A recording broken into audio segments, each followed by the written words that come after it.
Sebuah kisah. Letda Yuda, seorang anggota Kopassus, dihantam kabar mengerikan. Adik perempuannya, Nadira, yang bekerja sebagai TKW, menghilang di Kamboja dan diduga menjadi korban sindikat penjualan organ manusia. Mari kita simak cerita selengkapnya.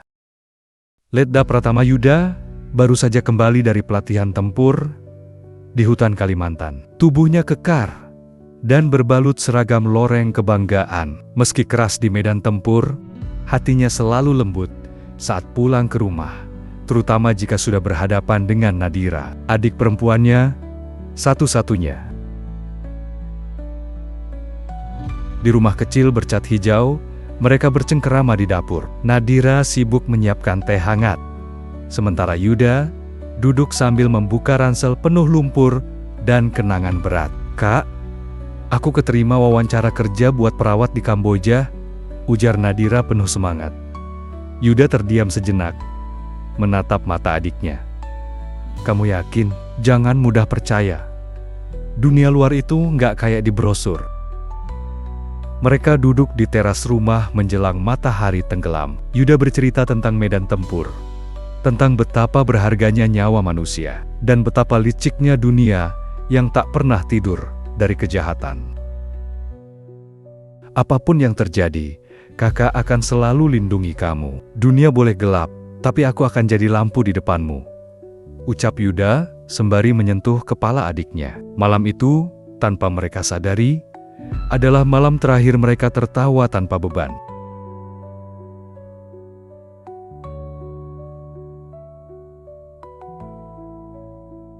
Beberapa minggu setelah percakapan mereka di teras rumah, Nadira benar-benar berangkat ke Kamboja. Ia diterima bekerja sebagai asisten perawat di sebuah klinik swasta yang katanya berafiliasi dengan NGO asing. Perusahaan penyalurnya beroperasi dari Jakarta dengan embel-embel program kemanusiaan internasional.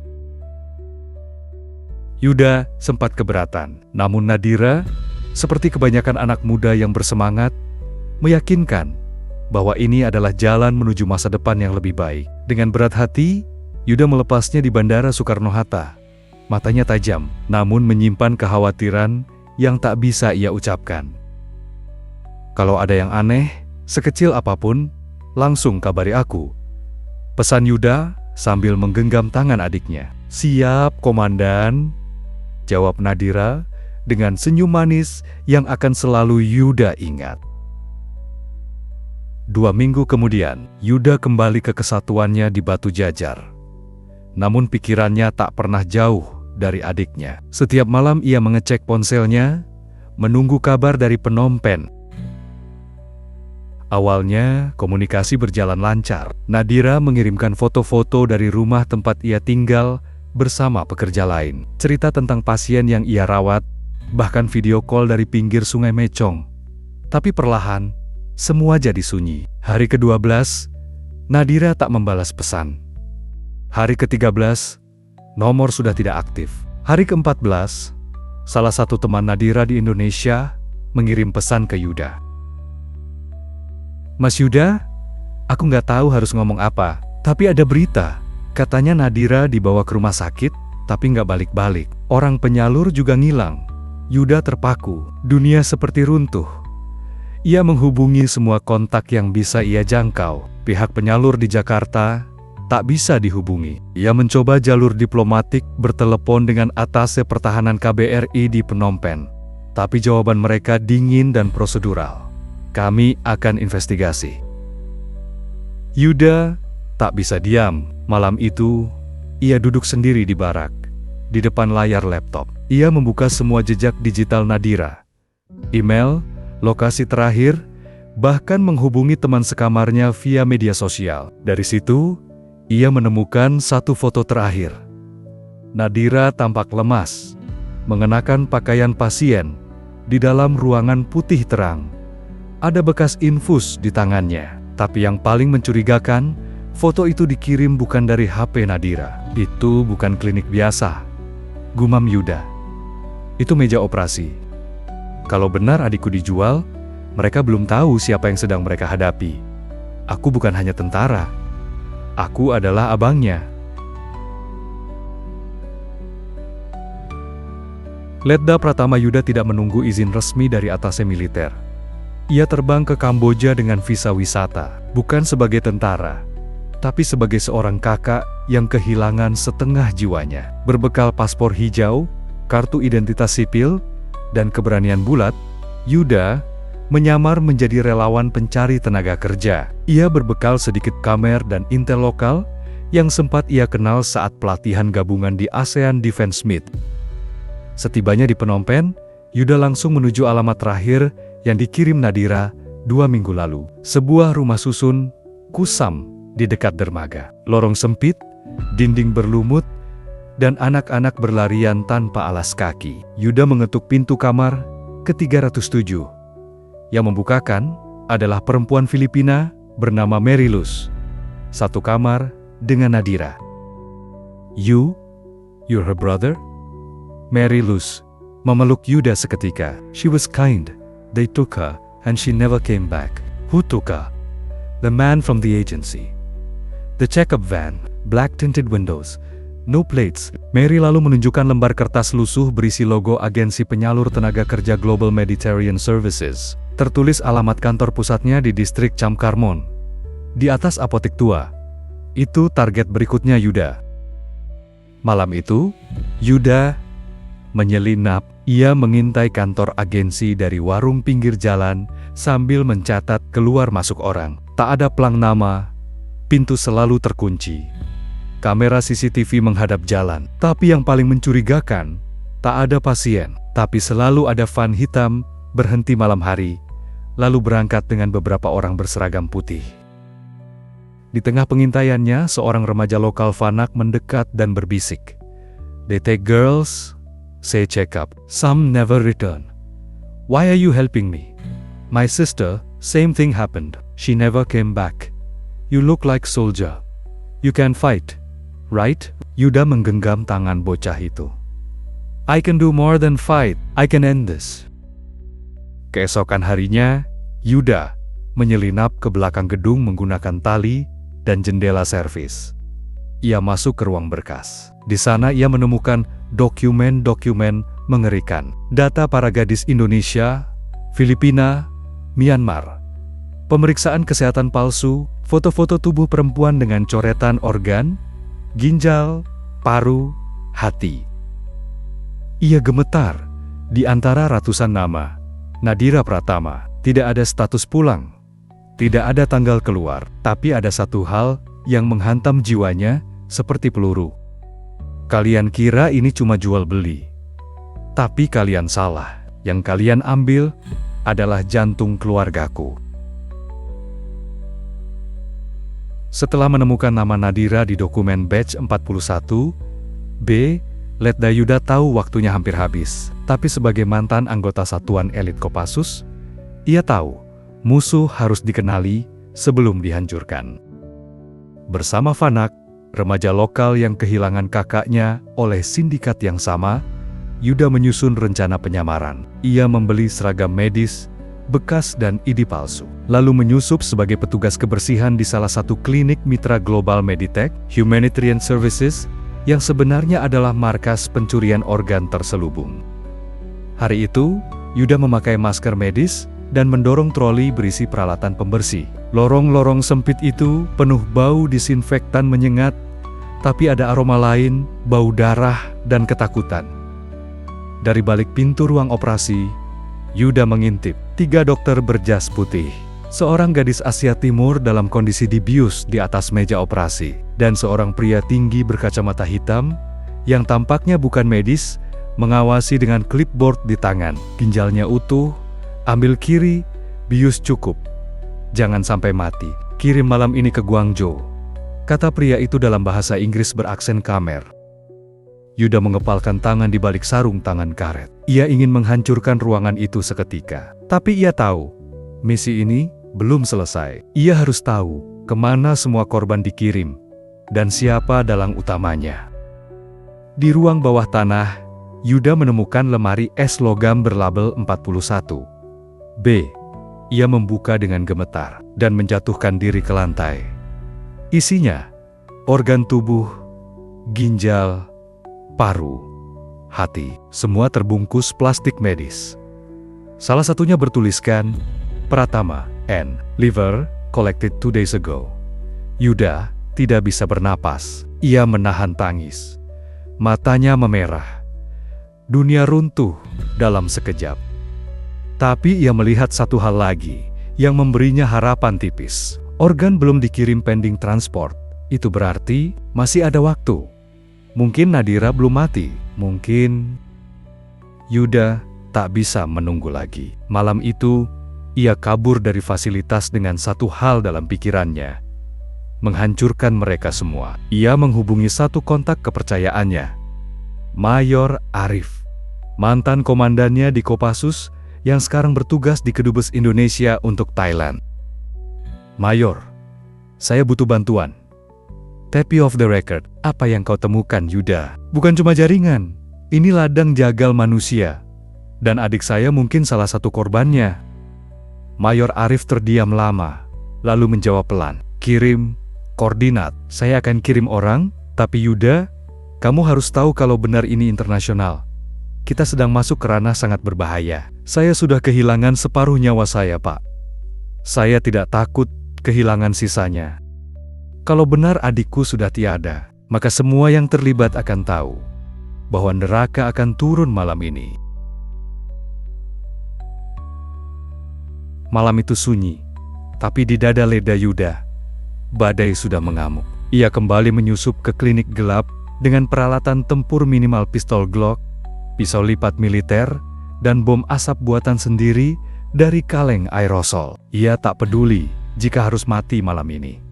Pukul jam 1:12 dini hari, klinik sepi, tapi dari gudang belakang, terdengar suara mobil box menyala. Pengiriman organ dimulai. Yuda mengendap, lalu menghancurkan kamera CCTV dengan pisau lempar. Ia masuk lewat pintu darurat yang sebelumnya ia ganjal. Lantai bawah sepi, tapi suara dari lantai 2 menggema. Cepat, liver ini harus sampai ke bandara sebelum jam 3. Jangan jatuhkan. Itu untuk Hong Kong. Yuda tahu, Nadira mungkin masih hidup karena organ belum dikirim. Yuda naik ke lantai 2. Dua penjaga melihatnya, terlambat. Duar, 2 peluru menembus dada mereka. Senyap, cepat, Yuda menerobos ke ruang operasi. Seorang gadis Filipina masih setengah sadar. Tubuhnya bergetar. Dokter yang sedang memegang pisau berbalik, gemetar. Tolong, saya hanya disuruh turunkan pisau itu. Atau saya yang memotongmu duluan. Tapi sebelum pria itu bisa bicara lebih jauh, brak, pintu dibuka paksa dari luar. 4 pria bersenjata masuk. Yuda berguling ke balik meja. Hujan peluru meletus. Alat medis beterbangan, darah tercecer, tubuh dokter berjatuhan. Yuda, dengan latihan tempur jarak dekatnya, menembak 2 musuh, lalu menyerbu 2 sisanya dengan pisau. Pertarungan brutal. Pisau menancap di bahu, darah memuncrat, tangan patah, kepala dibenturkan kerak logam. Setelah memastikan tak ada ancaman, Yuda membuka satu ruang kecil di belakang klinik, sebuah ruangan karantina. Di dalam, dengan selang infus di tangan dan tubuh kurus tak berdaya, Nadira. Matanya sedikit terbuka, pucat, lemah. Mas Ast, aku di sini. Aku datang, Dik. Yuda memeluknya dengan tubuh gemetar. Tangannya mengusap rambut Nadira yang kotor, dan air matanya jatuh. Kamu hidup. Kamu masih hidup. Lewat koneksi Mayor Arif, tim kecil dari kedutaan dan pasukan elit Thailand berhasil dikirim secara diam-diam. Nadira dan gadis-gadis lain dibawa ke tempat aman, sedangkan Yuda tetap di Kamboja untuk menyelesaikan satu hal terakhir. Saya belum selesai. Dalangnya masih hidup. Mereka pikir ini selesai karena aku menemukan adikku. Tapi aku bersumpah, siapapun yang jual tubuh manusia akan kucabut jiwanya. Dengan Nadira dan para korban berhasil dievakuasi ke kedutaan Indonesia di Bangkok, Letda Yuda menolak pulang. Saya belum bisa berdiri di depan adik saya kalau dalangnya masih hidup.